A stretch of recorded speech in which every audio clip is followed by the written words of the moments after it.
Gravastar, je suis fan, parce qu'on a enfin une marque qui arrête de nous produire des copies de AirPods à la chaîne, vous allez le voir au travers de ces écouteurs, mais aussi au travers de certaines de leurs enceintes que je vais vous montrer. Bienvenue sur AviExpress pour le test des Gravastar P5. Chose promise, chose due, regardez-moi ces enceintes, elles sont tellement belles qu'elles sont affichées en permanence dans mon bureau. Il s'agit des Gravastar Mars Pro, alors édition Oroch que vous avez ici en rouge et édition War Damage que vous avez ici en jaune. Et elle s'appelle pas War Damage pour rien, regardez-moi le détail des différentes collisions qu'on peut avoir ici sur le métal qui a été brossé à la main. On sent que c'est une enceinte qui a été réalisée dans ses finitions à la main. Et là je vous montre la version Oroch qui est elle aussi assez originale dans son design, mais bon, on n'est pas là pour parler de ces enceintes là aujourd'hui. On est là pour parler des Sirius P5 et quand vous regardez la boîte, vous savez déjà que vous êtes entré dans un monde où le design a son importance. Après on peut ne pas adhérer et retourner à la simplicité AirPodesque, mais faut avouer qu'ils mettent quand même les petits plats dans les grands chez Gravastar pour nous créer par exemple là différents boîtiers qui permettront de rendre un peu original le quotidien des écouteurs. Les écouteurs, les voilà, ils sont dans leur petit dock, on va dire original, leur dock de base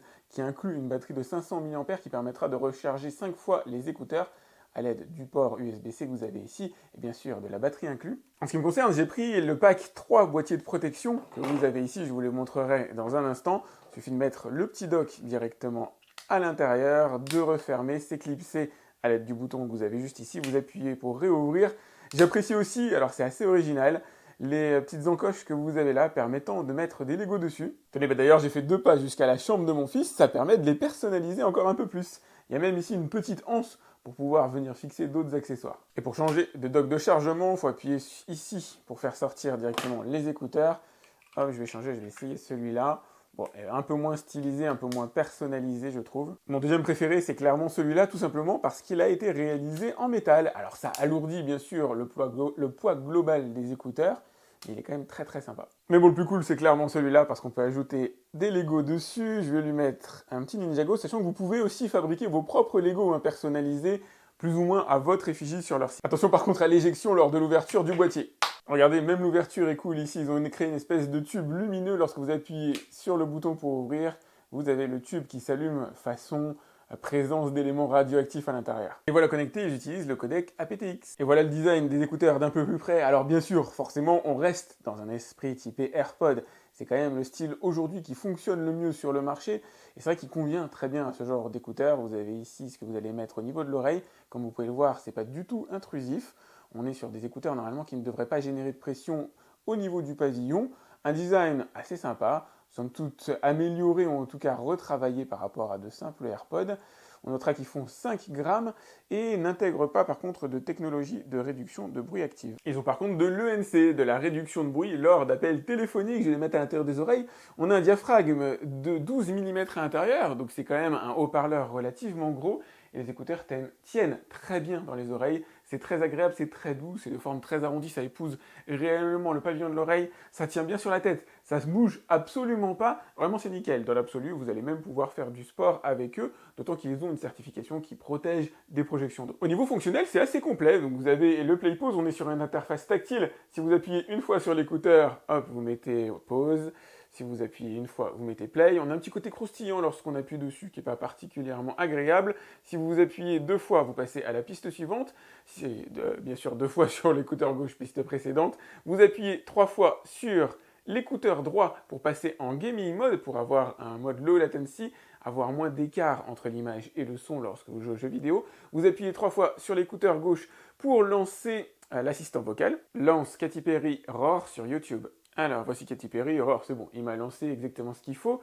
Si jamais vous restez appuyé sur l'écouteur, vous avez la variation du volume, ça c'est cool. Par contre, vous avez une incrémentation. Il faut rester appuyé, voilà, par exemple 1,5 secondes, et vous avez une petite barre qui se lève. Donc il faut répéter le schéma si jamais vous voulez augmenter ou baisser le son relativement fortement.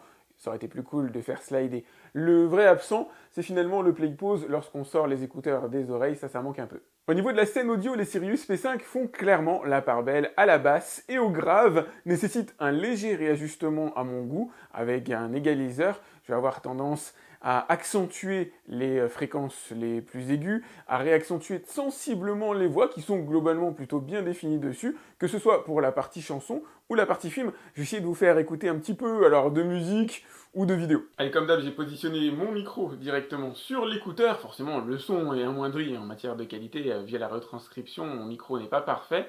Et vous allez pouvoir vous concentrer sur ma voix et la synchronisation avec l'image.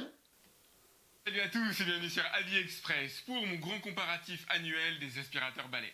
Et pour ce comparatif, j'ai réuni les 5 meilleurs aspirateurs balais que j'ai pu tester au cours de l'année 2021, plus un 6e qui nous servira de modèle pour la partie entrée-milieu de gamme. Mon objectif est qu'à la fin de cette vidéo, vous sachiez quel aspirateur balai correspond à vos besoins, quel est le plus performant de l'année 2021 et quel est le meilleur rapport qualité-prix. C'était pas mal du tout, pas totalement parfait, mais j'avais mis le gaming mode pour enclencher le low latency. Là, on va tester un jeu vidéo. Alors désolé si vous m'entendez mal.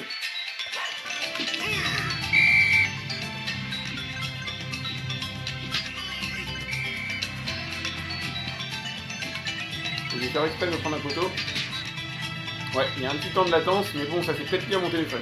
On peut donc constater un léger temps de latence avec ces écouteurs qui est bien résorbé sur les plateformes de streaming, YouTube, Netflix, un peu moins sur la partie jeux vidéo où là c'est plus sensible. Si jamais alors vous l'essayez, que ce soit sur un smartphone ou comme j'ai essayé de le faire directement à l'aide de mon ordinateur, sur Counter-Strike, vous constaterez un léger délai. C'est pas des écouteurs qui vont être faits pour ça, ni faits pour du montage vidéo par exemple, où la synchronisation entre l'image et le son est ultra précise. J'aurais aussi apprécié un peu plus de puissance sonore. Alors je sais pas si les écouteurs sont faits réellement pour protéger les oreilles, mais j'aurais aimé pouvoir monter le son un peu plus haut. Par contre, lorsqu'il est en bas, il n'y a pas de souffle dans les oreilles, ça c'est appréciable. Allez, comme d'habitude, on va se faire un petit test d'appel téléphonique. J'ai mis l'écouteur directement sur le micro et vous allez entendre le son de la voix de ma femme, ainsi que la mienne, normalement, si tout va bien. Oui, allô? Allô, ça va? Ça va et toi? Ouais, ça roule, ça roule. Bon, question rituelle, tu m'entends bien? Je t'entends bien, ça ne saccade pas, ça grésille pas, et puis tu n'es pas aux toilettes comme d'habitude, donc tout va bien. Comme d'habitude, ouais. J'y passe une demi-heure.